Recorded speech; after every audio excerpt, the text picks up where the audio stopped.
आपको टेक्स्ट नजर आ रहा है ना, गैंग्स ऑफ जरदारी, जिसकी वजह से पाकिस्तान बना है भिखारी। इस गैंग में कितने किरदार हैं, अब आगे देखिए।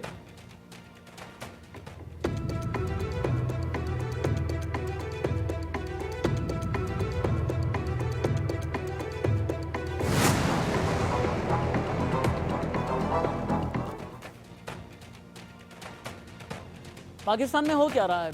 सबसे पहले इंटरनेशनल बेइज्जती। पाकिस्तान ज़कात के लिए, खैरात के लिए हाथ आगे बढ़ाता है। पाकिस्तान की राजनीति में शहबाज फिर से आए। पाकिस्तान में आसिफ अली जरदारी फिर से प्रेसिडेंट बने। लेकिन अब एक नए किरदार की एंट्री की वजह से पाकिस्तान में सियासी भूचाल आना तय है। बिग ब्रेकिंग से करते हैं शुरुआत। पाकिस्तान की राजनीति में आसिफा भुट्टो की एंट्री हो गई है। आसिफा भुट्टो कौन है, आगे आप देखेंगे। सियासत में उतर गई हैं बेनजीर की छोटी बेटी आसिफा। पिता आसिफ अली जरदारी की छोड़ी सीट से उन्होंने अपना नॉमिनेशन फाइल कर दिया है। सिंध प्रांत की नेशनल असेंबली सीट पर बाई इलेक्शन होगा। शहीद बेनजीराबाद जिले के NA 207 में बाई इलेक्शन है। उपचुनाव में आसिफा भुट्टो की जीत लगभग तय है। आसिफा को पाकिस्तान की फर्स्ट लेडी नॉमिनेट किया गया है, जिस पर कई लोगों को बहुत ज्यादा एतराज है।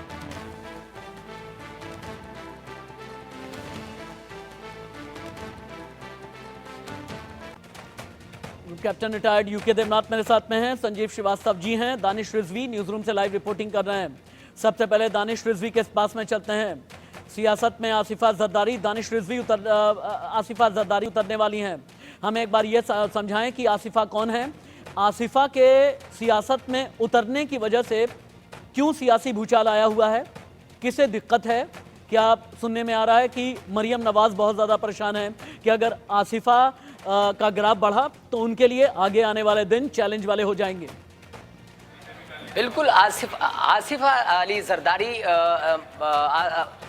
जरदारी की तीसरी संतान है। मतलब बिलावल भुट्टो और वख्तवार के बाद तीसरी जो उनकी बेटी है, वो छोटी बेटी है आसिफा अली जरदारी।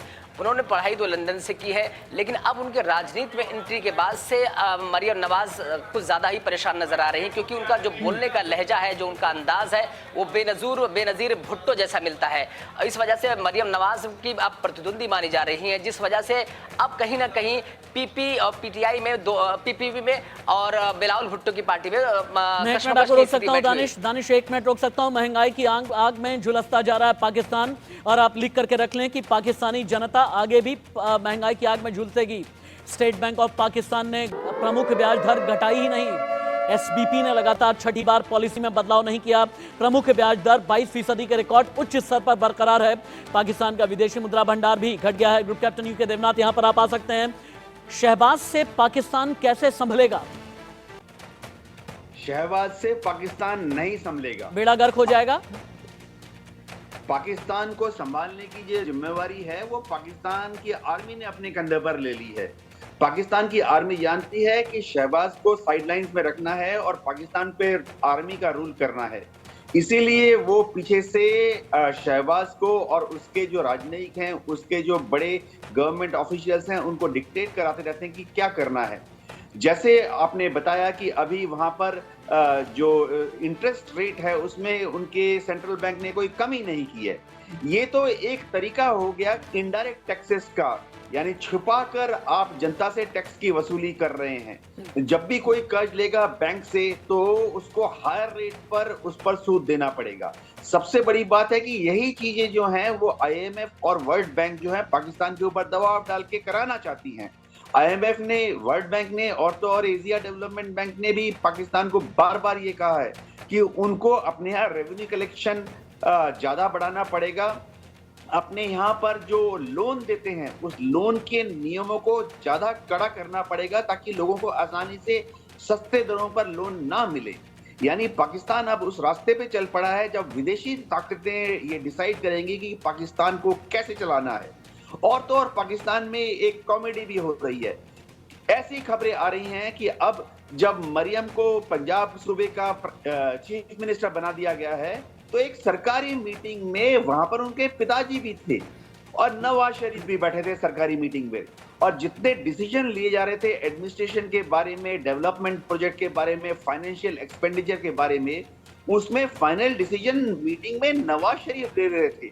ना कि नई चीफ मिनिस्टर मरियम। तो पाकिस्तान में अजीबोगरीब मैं एक मिनट के लिए कारनामे आपको हो रहे रुकना हैं। चाहूंगा। ग्रुप कैप्टन यूके देवनाथ, पाकिस्तान अफगानिस्तान में हालात बद से बदतर होते जा रहे हैं। पाकिस्तान अफगानिस्तान में युद्ध जैसे हालात हैं। पाकिस्तानी एयर स्ट्राइक के बाद भड़क गया तालिबान। अफगानिस्तान ने पाकिस्तान में घुसकर कर दी एयर स्ट्राइक। तालिबान ने पाकिस्तानी चौकियों को बनाया निशाना। पाकिस्तान अंजाम भुगतने के लिए तैयार रहे। तालिबानियों ने यह कह दिया है अफगानिस्तान पर दोष मढ़ना बंद होना चाहिए। यह तालिबानी हुकूमत की तरफ से कह दिया गया है। पाकिस्तानी एयर स्ट्राइक में मारे गए थे 8 अफगानी। संजीव जी, आप बीच में आप आ सकते हैं। पाकिस्तान और अफगानिस्तान के बीच क्या चल रहा है? आगे कितना बड़ा खतरा है पाकिस्तान और अफगानिस्तान के बीच? क्या युद्ध संभव है? पाकिस्तान किन किन से युद्ध लड़ेगा? अफगानिस्तान से लड़ेगा या अंदर जो गृह युद्ध है उससे निपटेगा पहले? देखिए राशिद भाई, जो पाकिस्तान और अफगानिस्तान के बीच में जो वर्तमान में स्थिति है, उसके लिए जो पाकिस्तान के हुक्मरान हैं और विशेष रूप से जो पाकिस्तान की आर्मी और आईएसआई है और उनकी जो भस्मासुरी नीतियां रही हैं, वो जिम्मेदार है। इसी तालिबान को पाकिस्तान ने ही खड़ा किया था, पाकिस्तान की खुफिया एजेंसी ने, वहाँ की आर्मी और आईएसआई ने खड़ा किया था। और अभी हाल के समय में कि जब तालिबान ने 2021 में जो काबुल की सत्ता जो टेक ओवर किया, उसमें भी पाकिस्तान के हुक्मरानों ने अपनी पूरी ताकत संजीव भाई होल्ड, संजीव भाई रुक जाएं आप। पाकिस्तान अफगानिस्तान जंग के बीच में अमेरिका भी अब आ गया है, या यूं कह सकते हैं कि अमेरिका जंप करके आ गया है। अमेरिका की अफगान पाकिस्तान को सख्त नसीहत, यानी अमेरिका ने अलार्म किया है, चेताया है। व्हाइट हाउस की प्रवक्ता कैरिन जॉन पियर, उन्होंने कहा कि टीटीपी पर कार्रवाई को लेकर के पाकिस्तान पेशेंस रखे। पाकिस्तानी एक्शन आम लोगों को नुकसान पहुंचाने के लिए नहीं होने चाहिए।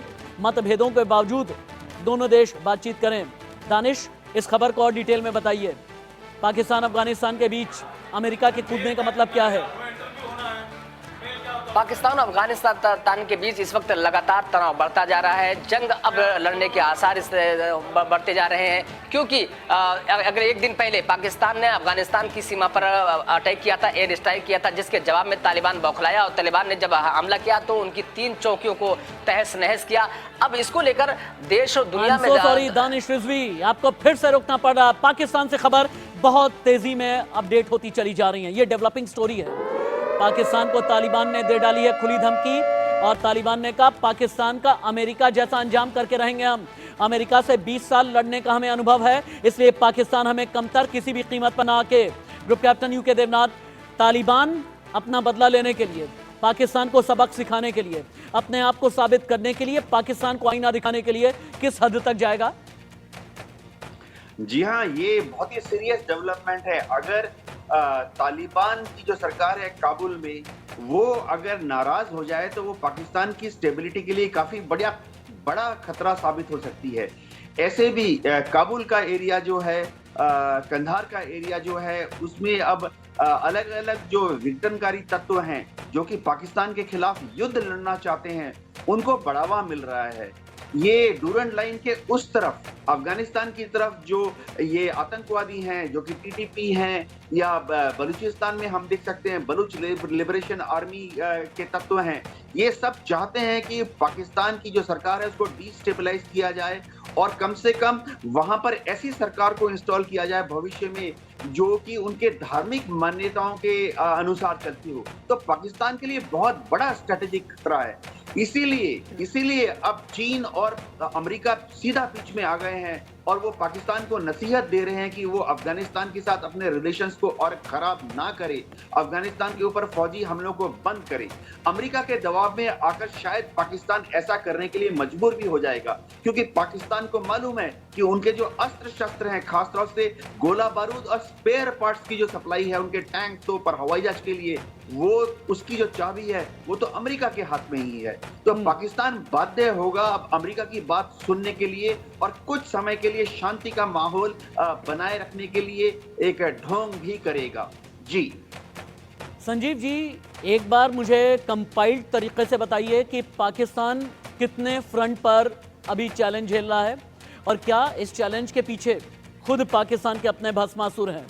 क्योंकि कुछ हुक्मरान होते हैं तथाकथित जमहूरी सरकार चलाते हैं, जनरल होते हैं जो कहने के लिए तो फौज चलाते हैं, लेकिन असल में पपेट गवर्नमेंट और उनके जो धागे होते हैं जनरल के पास में होते हैं। आईएसआई भी एक तरह के पॉलिटिकल हिपोक्रिट के तौर पर काम करते हैं। पाकिस्तान के अपने भस्मासुर कितने हैं और कितने फ्रंट पर आज की तारीख में पाकिस्तान के सामने चैलेंज हैं? संजीव जी। देखिए राशि जी, वर्तमान समय में पाकिस्तान मल्टीपल फ्रंट्स पे जो है अपने अस्तित्व के संकट से जूझ रहा है।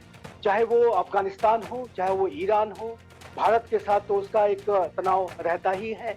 साथ ही साथ जो सबसे बड़ा जो चैलेंज राशिद भाई जो पाकिस्तान इस समय फेस कर रहा है, वो पाकिस्तान अपने अंदर के जो भस्मासुर हैं उनसे फेस कर रहा है। और जो सबसे बड़ा भस्मासुर है वो तहरीक तालिबान पाकिस्तान का खतरा है। ये जो तहरीक तालिबान पाकिस्तान है वो पूरे पाकिस्तान का तालिबानाइजेशन करना चाहता है।